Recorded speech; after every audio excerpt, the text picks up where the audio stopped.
Okay, well, welcome everybody. We're really happy that you chose to take the time to visit with us tonight. I've done many of these talks for A&H, and for some reason, I'm really jazzed about tonight's conversation. I'm happy on a lot of different levels. One of them is that a good friend and I consider a fantastic artist, Alisha McCurdy, is here with us.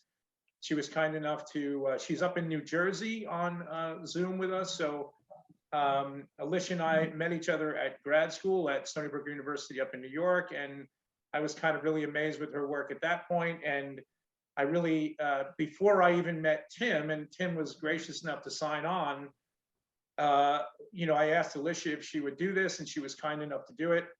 And then when I finally had the chance to speak with Tim last night, I knew what a perfect kind of this fate had kind of crafted this perfect person to be and comment on Tim's work and what he's going through. So I just want to thank A&H for continuing to support, the intimate arts on this level, these intimate conversations.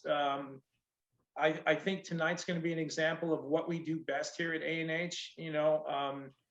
There's a group of really hardworking and dedicated people here, and I want to thank my co-directors Danielle Thomas and Randall Webster for their commitment to these programs. I'd like to thank Danielle Sibley, who is our education manager, and she's the one who has to do all the nuts and bolts of organizing these events. So, and she's online with us tonight. So I want to thank her. We open this up for installation artists, and we didn't immediately get a response on certain things. And then, like I said, Tim signed on the other day, and I had a chance to speak with him last night. And I just think tonight's going to be something special. So without further ado, Alisha, do you want to say hi to everybody? Hi, thanks for joining us. I'm really excited to be here. Art and History Museums Maitland holds a special place in my heart. So I'm always happy to do what I can and always be in conversation with them. So thank you for having me. And Tim, I'm really looking forward to our conversation and getting into it. And Dan, as always, thank you. Oh, no, my pleasure. It's always good to be connected here. So Good. Well, Tim, welcome, Tim. Do you want to just say anything before we get started? Are you, it looks like you're excited from our conversation last night. You were really gracious and very open about a lot of things that we're going to get into tonight. But before we get into that, is there anything you'd like to say or? Well, I too am just really looking forward to this opportunity to share and to learn. I think one of the things that I have encountered over these last couple of years is realizing how little I know about life and about the world. And so for me, this is just a great opportunity to learn some more stuff. No, that's great. That's great.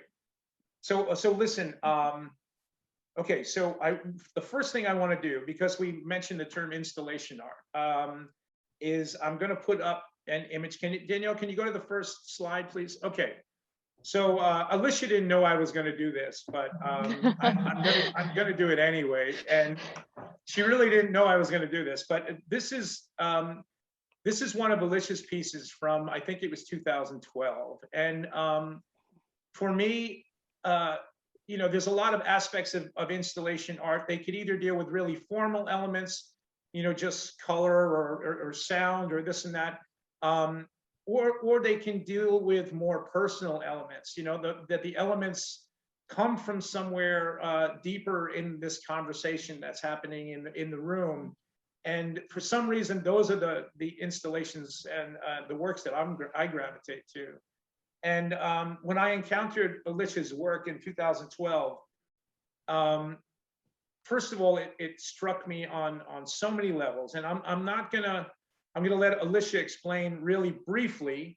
And the only reason I'm doing this, we're going to spend the night talking about Tim, but I think this will give context about what an installation could be when it's operating on all cylinders. So, Alisha, why don't you give the setup, your little bit of family background, and briefly why this piece was constructed the way it was?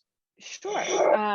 So this piece is titled 735. I grew up in Western Pennsylvania. My dad was a coal miner for 25 years. He thankfully escaped without any major injuries or any kind of lasting effects that we know of at this point. And it wasn't, I grew up in Pennsylvania, and my first like foray outside of it, aside from study abroad, was moving to New York for graduate school and just having conversations with my colleagues there and talking about my family. And it always threw people for a loop that coal mining still happens. And I was dealing a lot with kind of family relationships. And then finally somebody asked me, well, what about your dad and all of this? And 735 was kind of the first big piece that dealt with that. So what you're seeing here is the gallery space that's dedicated for the MFA students. And on the ground is a plinth of dirt. And on top of the dirt are hand sewn canaries from fabric kind of cobbled from my mom's collection. Other people donated. Dan, your sister, graciously offered some fabric for this. And they're filled with anthracite coal. And there's a canary for every American coal miner that died the years that my dad mined. So I think it was 1975 to about 2000. My dad was in the mines. And then as you kind of move up the installation, there are 5 plinths of or tracks of sod that are suspended at 48 inches. And this actually divides the gallery perfectly in half. And it's also the ceiling height of a mine that miners would work in. So it was a way of kind of dividing the space formally, but then also creating kind of a hallowed space for those underground and those departed souls. And then above, the whole gallery is only illuminated with those 2 shop lamps that cast this really kind of cold light on the surface, and then it filters it down below, and some is in shadow and some is illuminated. So there is, I was really fortunate that this, like, I didn't know a lot of what was going to happen until I got this piece in the gallery. Like, I didn't know it was going to, it was going to fit the way it was going to fit. And that's kind of one of the exciting things about working in installation, and site-specific installation in particular, is that you're really taking everything into account, but then there's a lot of like just flying by the seat of your pants too. So it's that's what I love about it too, and just walking into it and getting all of the senses involved in the work too. And for me, when I went in and saw it, and the thing that hit me the most was these panels suspended at 42 inches or something like that, or yeah, they were in the 40s. Yeah, I could not believe it. It gave me chills that men miles under the earth are working with a ceiling of granite, whatever, above them that is only 40. So the whole time they're down there working, they're kind of hunched over, and they're I mean, that psychologically for me really stayed with me for a long time. That was the thing that I got from this, that was a mental requirement of, you hear about people working in a mine, but to overcome that mental anguish and fear of being in that that really oppressive environment, So exactly. Yeah. Okay, so Tim, now we're gonna go to you, brother, and Enough of me. let's talk about this really quick. And for everybody listening, there's a reason why I picked that piece of Alicia's, and I think as we talk about Tim's work later, I think it'll bear some resonance. I think Tim agrees with me that there's certain aspects of that where they're not similar to what Tim's doing, but the emotional content is there, you know. And when the one thing about when I was standing in the gallery with Alicia's piece, it was completely still. The room was incredibly still, and there was something taking place. And from what the reason I put that in there is from talking to Tim last night, and we're going to talk about one of his pieces as we go on. I got that same feeling that I would have got that same experience from Tim's piece. So Tim, let's just briefly, before we get into kind of the heavier subject matter, let's just go quickly through a couple of your earlier pieces. This one was from 2017, and this was actually kind of like almost like a performance piece that you captured on video. Is that correct, sir? Yeah, that's right.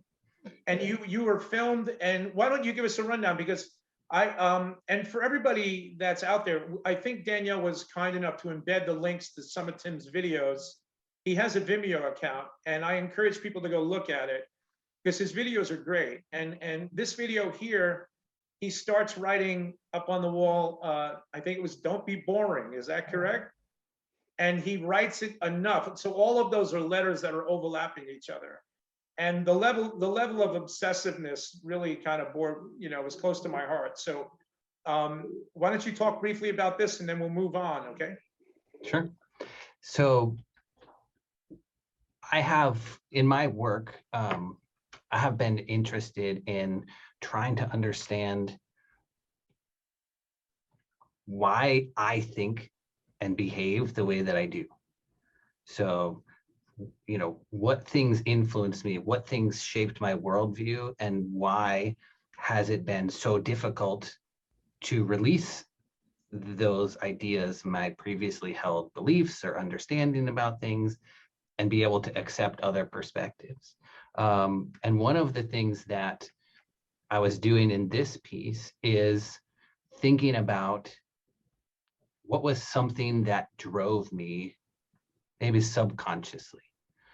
And one of the things was, for me, this idea that if I was a really interesting person, that people would like me, or I would feel more included.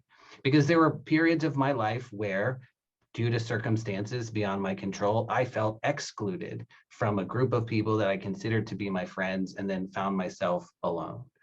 And so, you know, this was something that I internalized, not, you know, again, not like, you know, not intentionally, but it happened.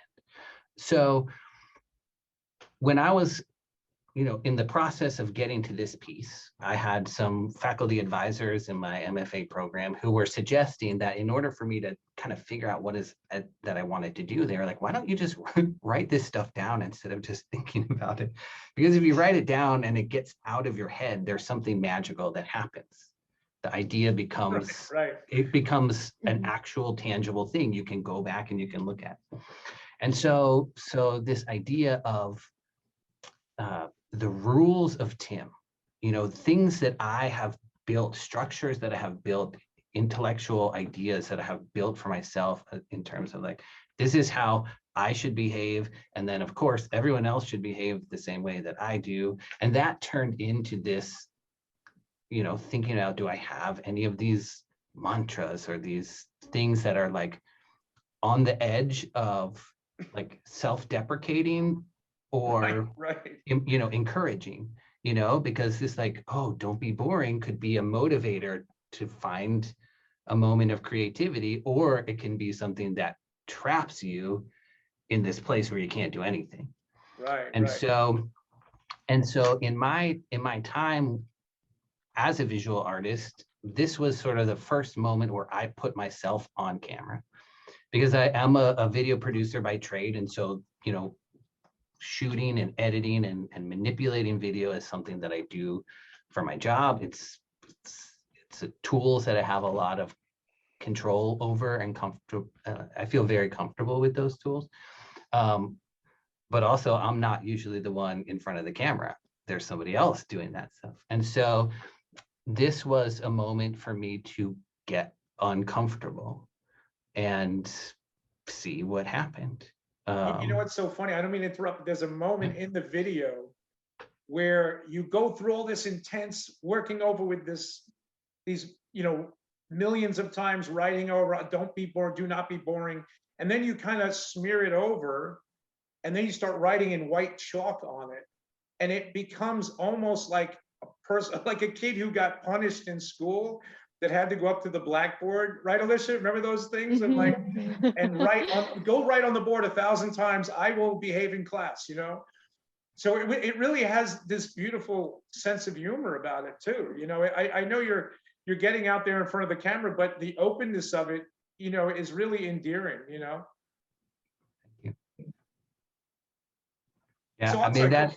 go finish where you were talking. I interrupted you, but I really thought that was one of the parts of the video that I loved the most, was like this feeling like you're almost like this adult version of a kid that got punished and had to go write on the blackboard. So Yeah, the fact that you're reading that, I think, is great, because I mean, that is a part of what I was intending.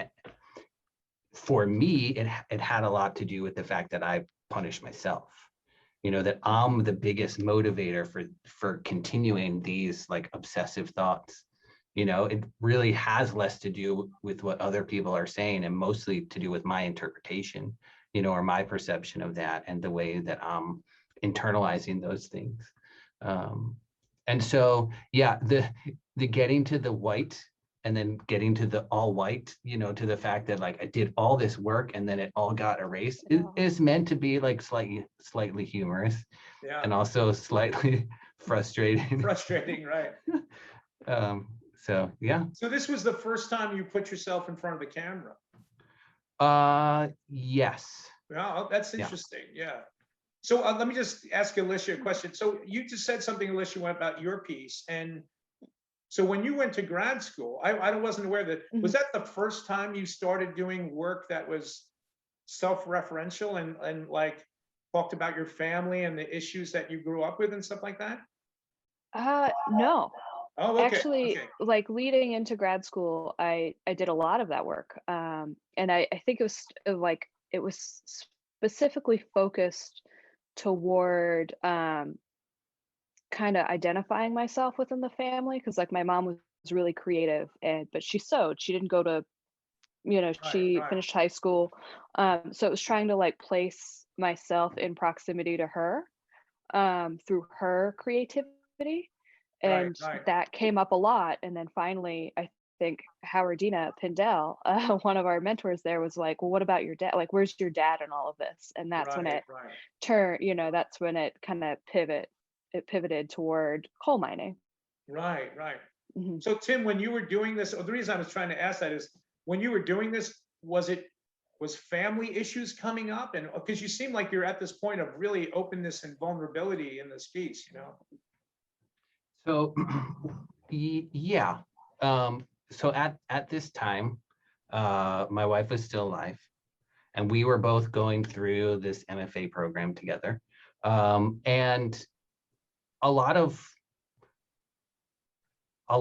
the things that I was trying to process through my work came from some of, just our differences in the ways that we, were trying to live a life of partnership together.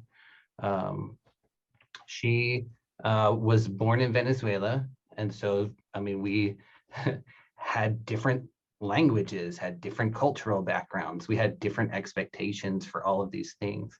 When we found ourselves together, there was a lot of things that worked really well. And there were a lot of moments where we had conflict. And so part of what I was trying to work through in my own work is understanding why, in moments where I misunderstood her or felt misunderstood, why that was like insurmountable to me, And so, so that's why I'm trying to figure out, like, okay, why do I, why am I so fixated on this way of being, that this other person that I love so much comes in and says, well, have you considered this other way? And me feeling so unable to accept that, so I was trying to figure that out. Right, right. what is going on, and trying to work that out in the work. So let's move on to the next piece, Tim, and maybe that's a good segue to talk about. I want to go quickly through this piece and the next piece. So this is an installation, and you said this was mainly based on sound. Is that correct? Yeah, so this is a 5.1 channel audio installation, and it's a whole bunch of audio clips of me saying things like, I don't understand you. You can't understand me. You know, we don't understand each other. And so if you stand inside this room, you are literally surrounded by all of these voices. I mean, it's all my voice, but all of these like statements that become so chaotic that you can't hear any of it. You know, it's difficult Right. to hear it. Right. And so, yeah, I mean, that comes from that same, you know, that same place of like, oh, there's so many moments of this misunderstanding that turns into like a communication breakdown. Right, right. And Danielle, can we go to the next piece? So is this the same piece or is this a different piece, Tim? So this is a different piece. Okay. This is one of the things that I was trying to do is figure out how to get, because I came from so much of this like digital, you know, video background, everything's on a screen, you know, it's either on a screen or in a projector. And I was trying to figure out how to get out of the screen, you know, how to make something, you know, that you couldn't watch on your phone, you know, at some point. And how to, this piece was a big breakthrough for me because it was when I was figuring out how to make some work that while it was about me, it wasn't only about me. Mm-hmm. And one of the things, you know, through my relationship with my wife that I really tried to learn is like how to see other people and how to allow other people in and how to allow other perspectives in. And so this installation is a set of these screens and cameras, and they're all oriented in such a way so that when you step into that space and you look at the screen, you can only ever see the back of your head. Wow. So there's no, just because of the orientation and how each camera feeds each screen, you can't ever see yourself. However, if you go into that room with somebody else, you can see each other. Oh, that's wow. Yeah. And yeah. so for me, this was meant to be a representation of what it's like to be with somebody else who can see you better than you see yourself, and to be willing to exist in that space that's a little uncomfortable. And so in this photo, there's this cast of like yellow light and this cast of blue light, and that is on purpose. And when you walk into there, that light is a little bit unusual and meant to kind of help like accelerate that feeling of like, this is like a little bit off.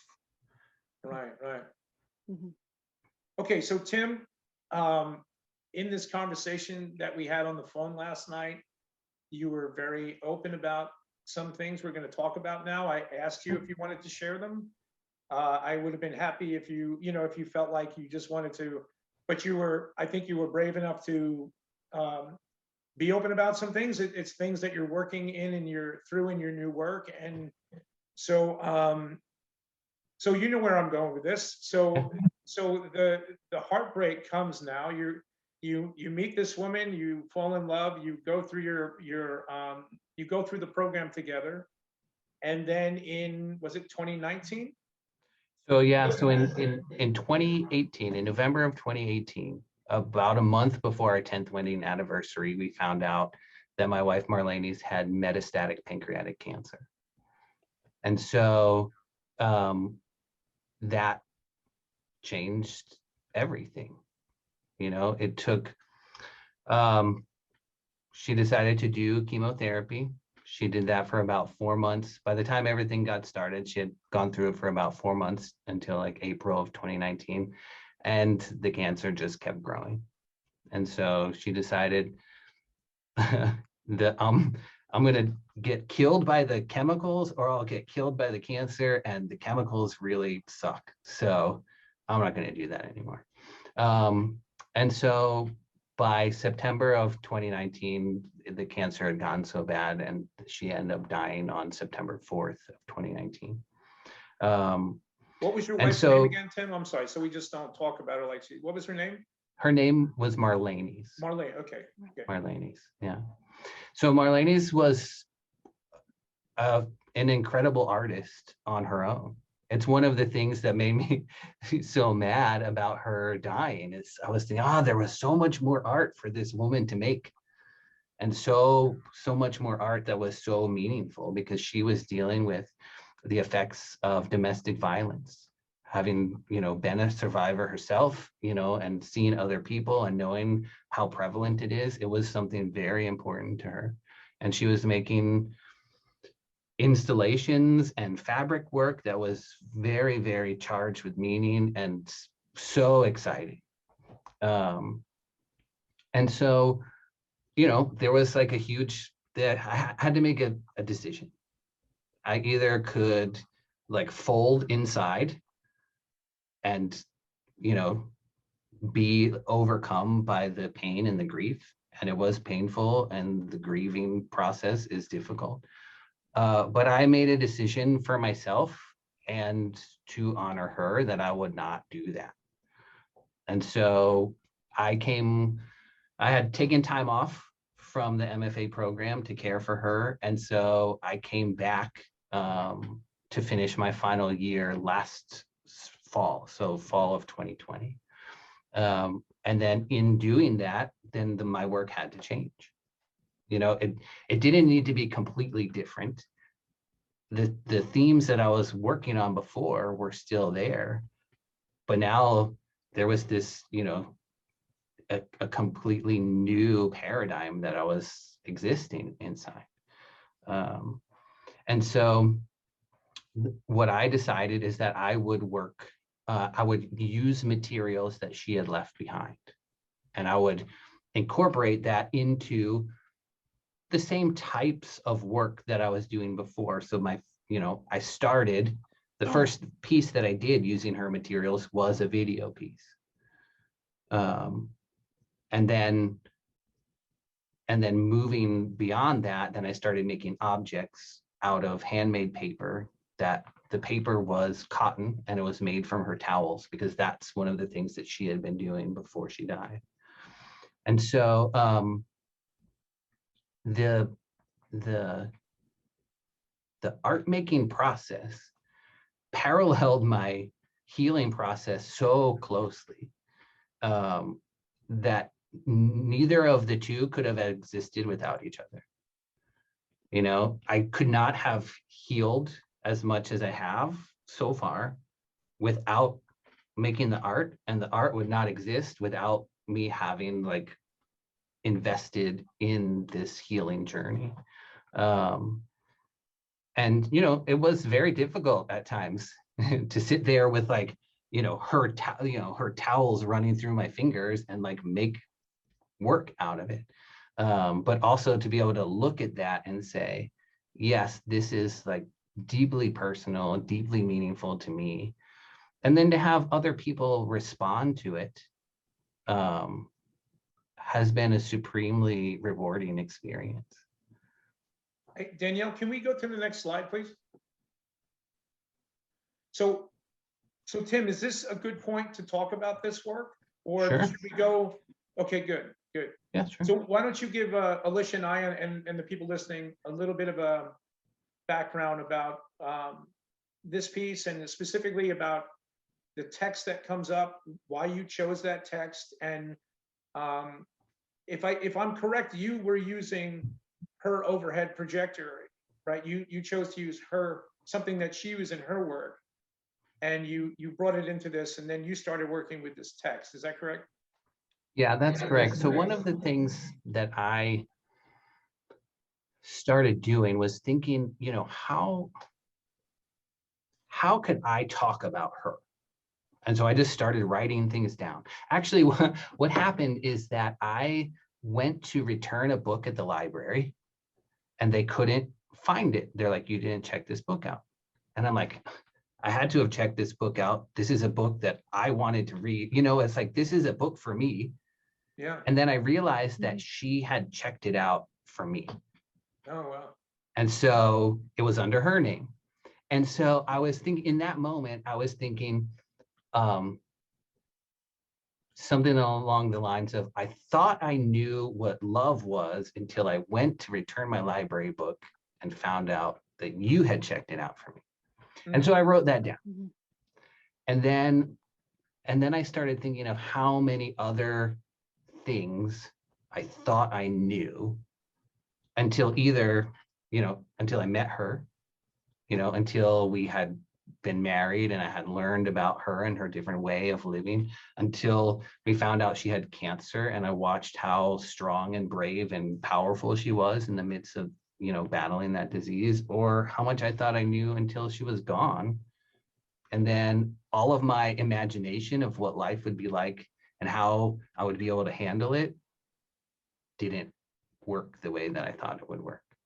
And so I wrote probably about 20 or 24 of these like little things in that pattern.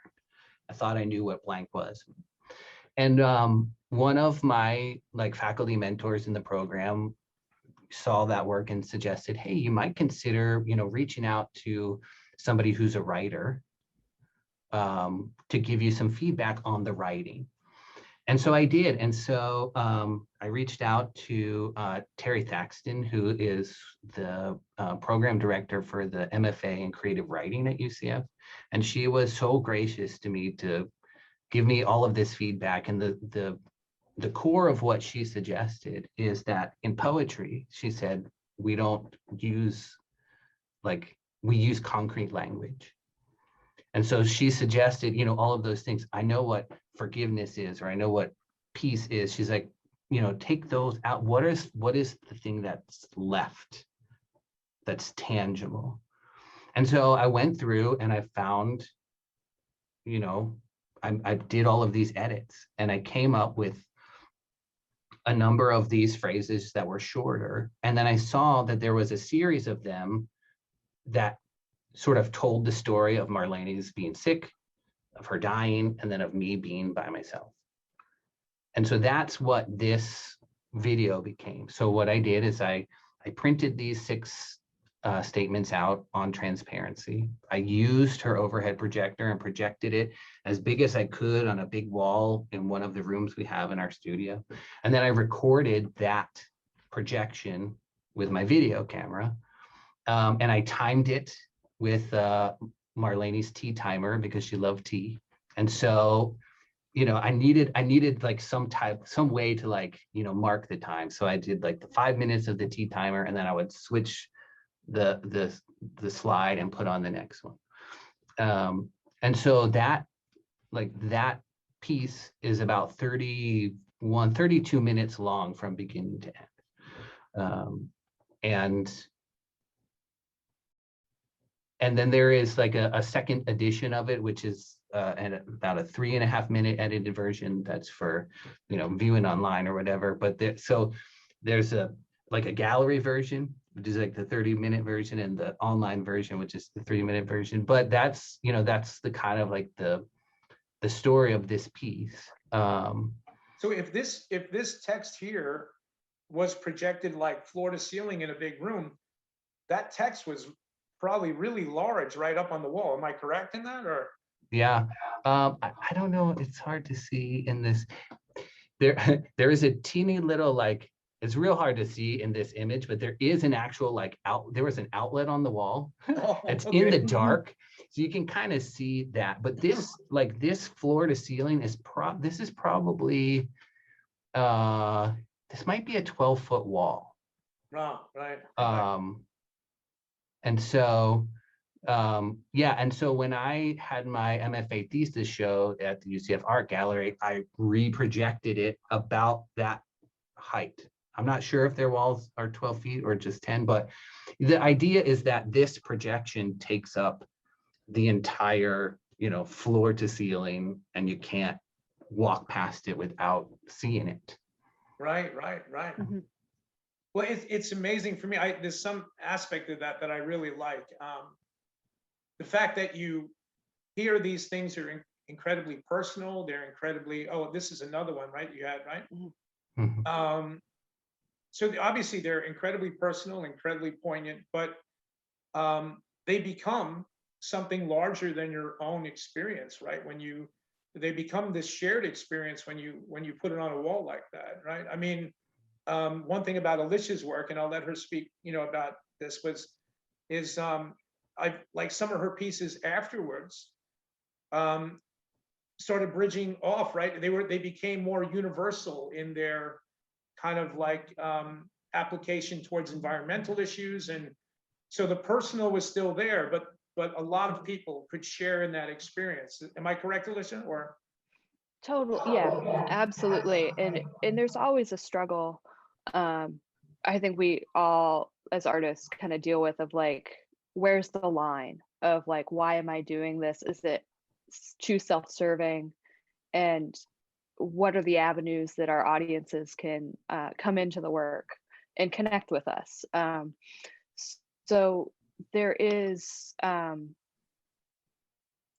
the way this particular piece kind of takes on the space really helps that, and that it's monumental in scale. It takes on the size of the room. It's larger than life. um, kind of allows people to physically occupy that headspace, right. and using that kind of concrete language. Like I was so happy to hear about you working with that creative writing professor and mentor. Like that's um, and that just goes to show like the layers of work that go into being an artist, of like, how do I make this the best and clear it and most clarify what it is that I want to say. um, that to me is like, I love hearing those little details, and um, Right, about thinking the about whole thing about the timer too, right, the Alicia? Right? right, yeah, the tea timer. um, and I'm thinking, was this ever a performance piece for you? Like, did you ever do this um, kind of scheduled for people to watch you go through the process of filming, or even replacing the poem? Right. It has not been a performance yet, Okay. but that is something that is in on my mind as Hmm. a third edition.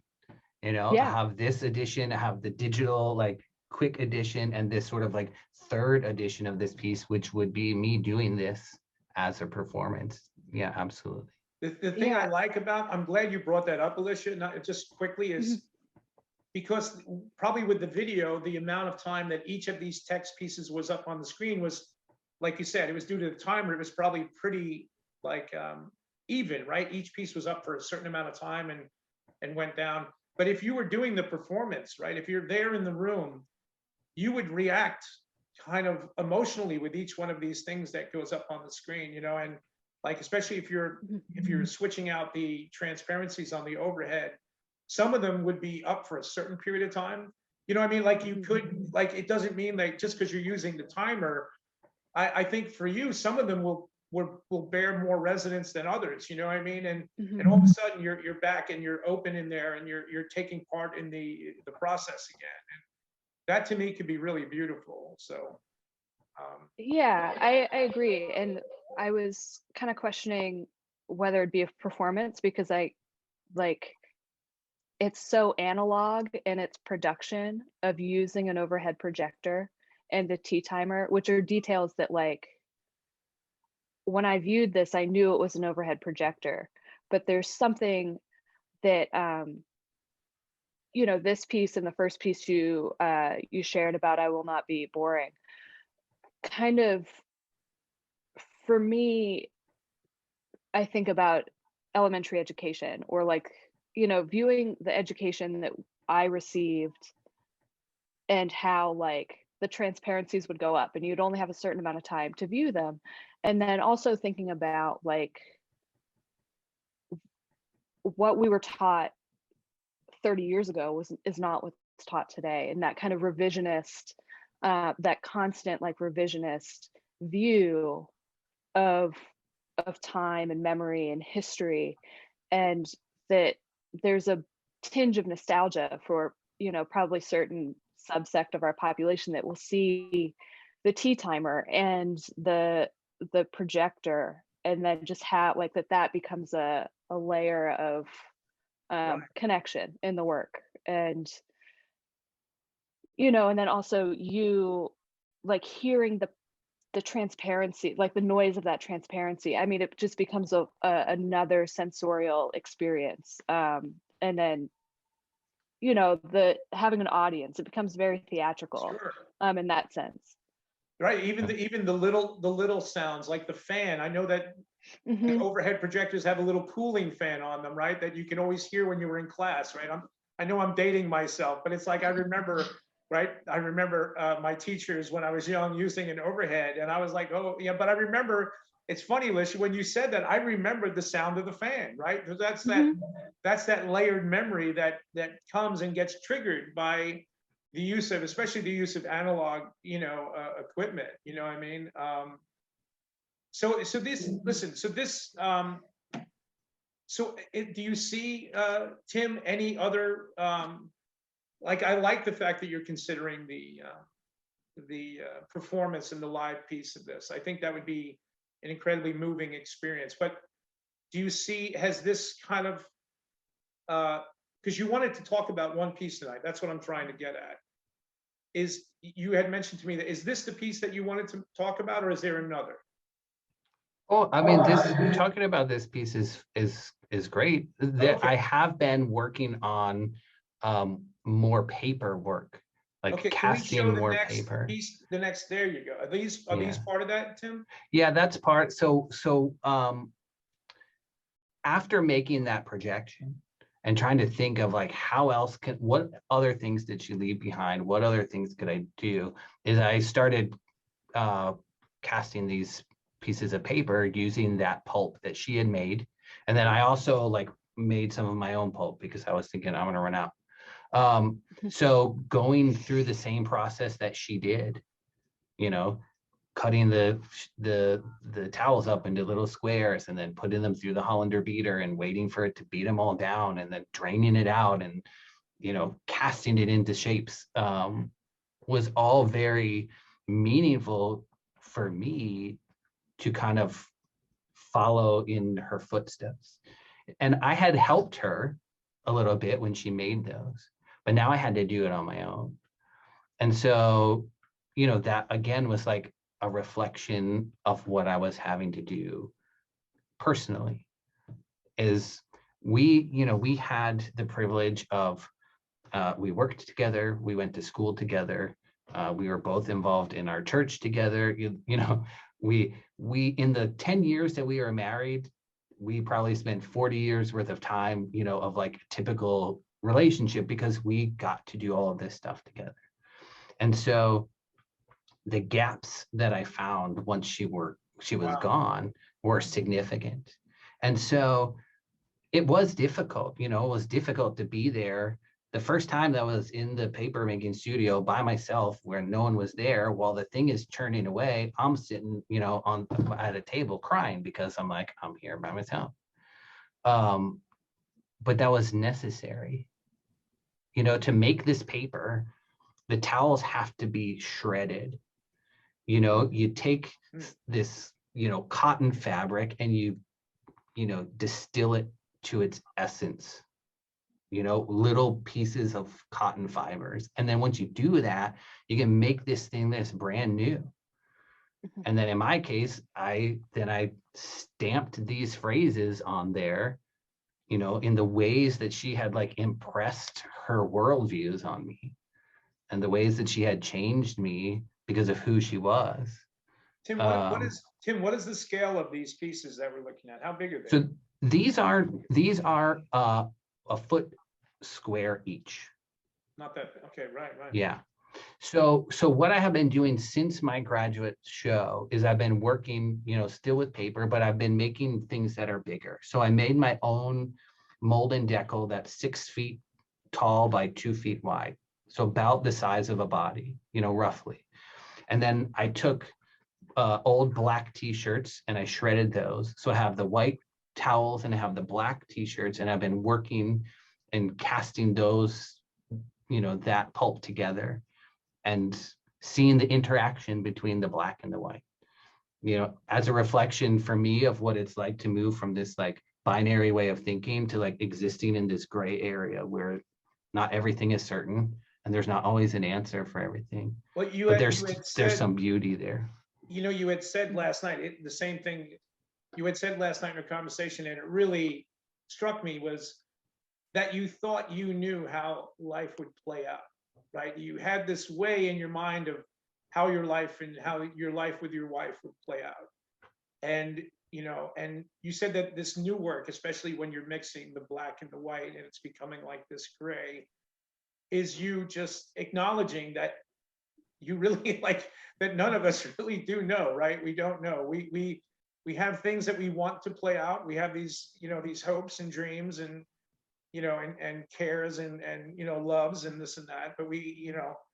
But the thing that I'm struck about this piece, and Alisha, correct me if I'm wrong, but, and I don't want to say this, I'm going to get flack for this, but I'm going to say it anyway, is there's a lot of art making process that has been, I don't say it is now, but it has been relegated to a female art making process. Am I correct in what I'm saying? Like paper making, when I was going to school, most of the people that were making paper were women, like these great women artists were making paper. And I'm asking you to correct me if I'm wrong here. Let's get me out of the hole that I'm digging. No, but what I'm saying, but what I mean is, it means like, it almost means like you're having to, because you're going from this technical world, right? Where this guy is, that's the man's domain, right? You're in this technical world. You got your big monitors and your sound, but you've forced yourself to embrace this other side of your process. And paper making is a very, very intimate, tactile process, isn't it? Like you get it on yourself, you feel it when you're making it, right? I mean, so yeah, there's in the West, like in Western art traditions, it's like craft, like so that's already another layer like of removal from art. And a lot of this has changed within the past, right, exactly, 15, 20 years. And, the craft, like fiber craft, was always predominantly produced by, female identifying artists. Right, but if you look at where a lot of, if you look at the Japanese tradition of paper making, there are paper making masters at Awagama factory, and it's predominantly men. right, so it's a lot of it is cultural and just kind of how the arts world consumes various media, and how it's taught, and what's taught and what's not, kind of. So yes, it has, paper making and fiber has skewed to female identifying artists at this point, but it's becoming a lot more, men or male identifying artists are definitely coming into that area as well.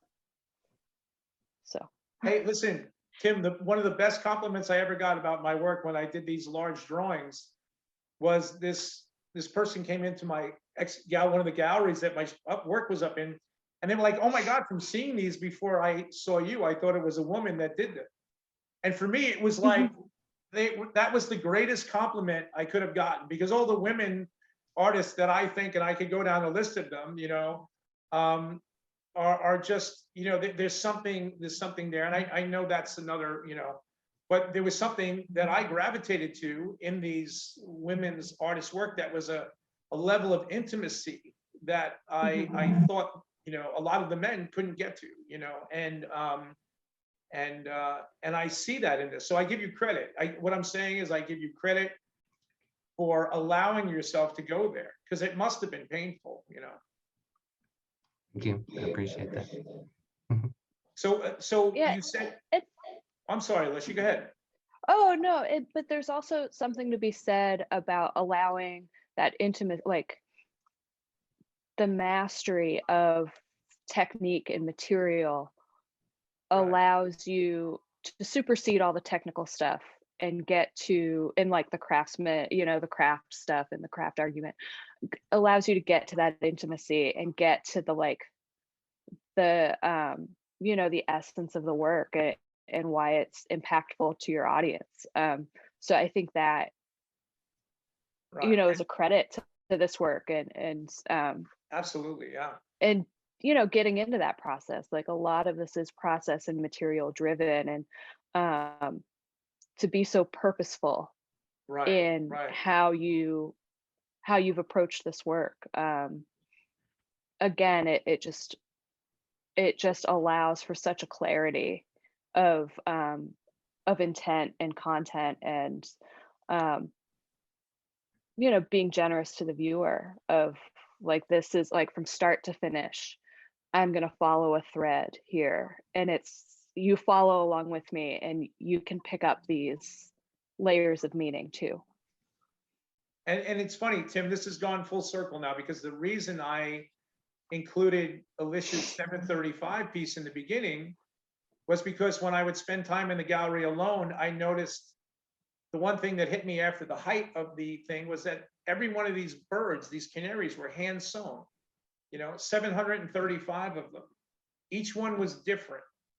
Each one was hand stuffed with coal.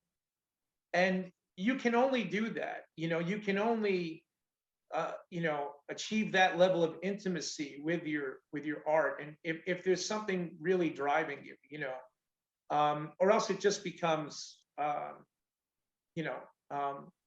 kind of like lip service in a way. And the thing that I was so happy about tonight was having you and Alicia on at the same time was, especially winding up at where we are with this piece, is because I really see that. I really see, and the fact that you've allowed yourself to go there.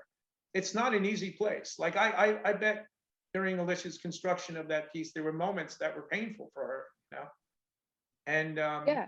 but I'm really happy that she persevered, because the end result was pretty magnificent. It got across in on all different levels what she was trying to convey. So Tim, we're getting close to the finish now. Where do you see yourself? What is the next for you? Well, I'm loving making paper. That's awesome. These like black and white pieces have been like really fulfilling, and it's interesting because since that mold and decal is so big, I can't make these on my own anymore. Right. I need help. And so that too is like this poetic, Wow. connection between what I'm going through and the fact that that especially through these last 2 semesters of being back in the studio and allowing myself to make genuine connections with all of the people who I had kept at arm's length before, because when Marlene's was here, she was the people person. She could care for everybody. She could love everybody. She could handle all of, the emotional turmoil. And I was just cool to like stand back and be like, okay, hey, I'll see you later, And so the thing is, once she was gone, that barrier, that safe place, what I thought was a safe place, was gone. But what I discovered is that actually like allowing myself to make all of these connections with all of my friends in the studio is a safe place. And so the healing journey required me to allow other people to come in. And so the making of this paper at this size requires me to allow other people to come in. Um, and so I'm really excited about that. I'm really excited about trying to figure out how do I, because these pages that are like, a foot square, I can handle that. I can squeeze them in a shot press and get them flat and get, all the water out and get them dry and all that. I can do that on my own, but I can't like pull a 6x2 foot of, this pulp when it's very wet and like, Yeah. so figuring all of this stuff out is so intellectually and creatively stimulating. And it's also unknown, and that's the thing. One of the big things that, I keep coming back to is this idea, I don't know. And finally becoming comfortable in the fact that what is so amazing about life is these like moments of discovery, of moments of investigation of these things that are mysterious, and allowing the mystery to exist. I mean, internally, I'm like, just give me like the 3 steps to get through this and I'll be good. And I don't have to worry about anything else. And what I have had to like accept is that it's not the way that it works. Nothing works that way. Yeah. And so this, all of, the ways that all of these things are coming together are just, so wonderfully motivating. And so making paper is something that I see, a lot happening, in the future. And then, figuring out how to continue to like incorporate, my digital work or the, the recording things and the text. Like one of the things that these pages, the way they came out with the black and the white mixed together, I don't think they need anything else on them. They're like so meaningful to me just in like the way the fibers worked. But then there's potential for other ones that might need text, or maybe some others need a video component to go with it, so there's all of this potential for the future that just has me very excited. Well, listen, Alicia, I tell you what, I feel like this is a good place to wrap up. Do you have any last words for Tim, Alicia, about anything, or? I'm just so excited that you're in the space of paper and you've opened up to larger scale, requiring you to have other people involved in the process. And I'm thinking back to like having a studio amongst other artists and the kind of jolts of excitement or curiosity or like, oh, I never thought of that happen, and like how those little moments can fuel an entire body of work. So I'm excited to see what's next. And like, even if you kind of shelve the video production, like the video audio work now, it's always something to go back to. But I think these, to this analog work of like really getting into that kind of that physical process of making, is the purity of it is really it's wonderful. And I am really excited to see the next works. And it's great. I mean, thank you for being so open and honest with everybody here today, and with Dan and myself. It's been a real pleasure to start this conversation, because I'd like to definitely keep following along. Well, Tim, listen, I'm kind of I'm feeling the same way. I really can't thank you enough for your openness and your willingness to kind of share, to share what you've been through. And for me, it was, I feel invigorated. I feel, we've all gone through things that have been difficult, and it's like you said, you come out the other side and you realize that life is wonderful. It's not what you thought it was going to be, but being here is wonderful. And, you live it for the ones that you lost. And I'm really happy, like Alisha, I think the paper pieces are really going to go somewhere for me. And what I would like to do is follow up with you in like a year from now. I honestly think that would be something really fun to do, we'll bring Alisha back and Totally. we'll follow up with you, and we'll see where you're at a year from now. And I think that would be really rewarding for everybody. And that's listen, to all fantastic. our viewers, we usually do a question and answer period, but don't get mad at me. I'm feeling like this has been kind of a really intimate conversation, and I'm not gonna do that tonight. You can hold me to that if you want, but I really feel like this is a good place to wrap up. And again, I want to thank Tim and thank you all for coming. And oh, listen, can you go to the next slide, Danielle? I want to make sure that one of our co-directors, Randall Webster, he's a really beautiful human being. He will be speaking with another beautiful human being, Wanda Rumundi Ortiz, on May 5th. So be sure you sign up for that. Both of them are going to be, it's sure to be lively conversation. I can guarantee that. And the next slide, Danielle. Yeah, and these programs are offered free, through the generosity of A&H. But if you do feel like you want to contribute, you can text AHMM to 71777, and your donation will be matched by 15 to 30% through April 30th. So listen, I can't thank you enough for all showing up. Tim, thank you again. You've been wonderful. And Alisha, you've even gone up a notch in my book. You're so gracious to do this. Thank you. And so listen, goodbye, everybody. Enjoy your night, and we will see you again at Randall and Wanda's talk. Thank you.